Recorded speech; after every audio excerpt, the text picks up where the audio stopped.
आगामी स्थानिक स्वराज्य संस्थेच्या निवडणुकीच्या पार्श्वभूमीवर कल्याण गुन्हे शाखेने कारवाई करत 13 गुन्हे दाखल असलेल्या सराईत गुन्हेगाराला कल्याण गुन्हे शाखेने अटक केली आहे। पोलिसांनी अटक केलेल्या आरोपीकडून 3 बनावट पिस्तूल, 3 जिवंत काडतुसं, घातक शस्त्रे, 2 रिकामी मॅगझीन, 1 धारदार लोखंडी खंजीर, स्टीलचा चाकू, 1 लोखंडी तलवार जप्त केल्याची माहिती पत्रकार परिषदेमध्ये देण्यात आली आहे। तर अटक केलेल्या आरोपीचा नक्की उद्देश काय याचा तपास पोलिसांकडून सुरू आहे। पोलिसांकडून मिळालेल्या माहितीनुसार रोशन हिरानंद झा, वय वर्ष 33, राहणार डोंबिवली असं अटक केलेल्या आरोपीचं नाव आहे। रोशनवर कल्याण गुन्हे शाखेचं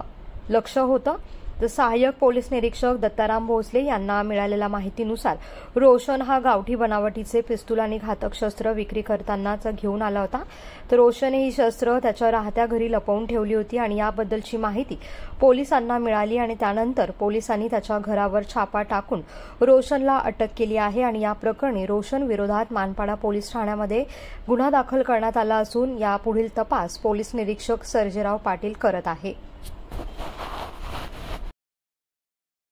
आगामी स्थानिक स्वराज्य संस्था व महानगरपालिका इलेक्शनच्या अनुषंगाने क्राईम युनिट 3च्या अंमलदारांच्या वतीने की आम्ही सराईत गुन्हेगार आणि जे अग्निशस्त्र किंवा इतर शस्त्र बाळगणारे आरोपी असतात त्यांच्यावर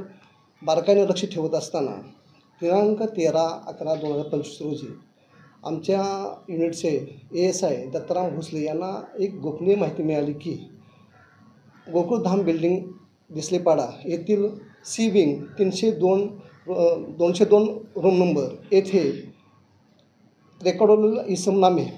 रोशन झा याने काही शस्त्रे, अग्निशस्त्रे आणि इतर शस्त्रे विक्रीसाठी आणून लपवून ठेवलेले आहेत। म्हणून सदर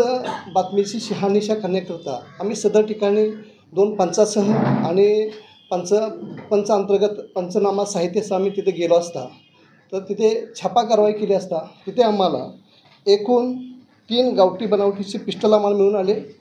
3 जिवंत काडतुसे, 2 रिकामी मॅगझीन मिळून आले, तसेच 1 धारदार लोखंडी खंजीर,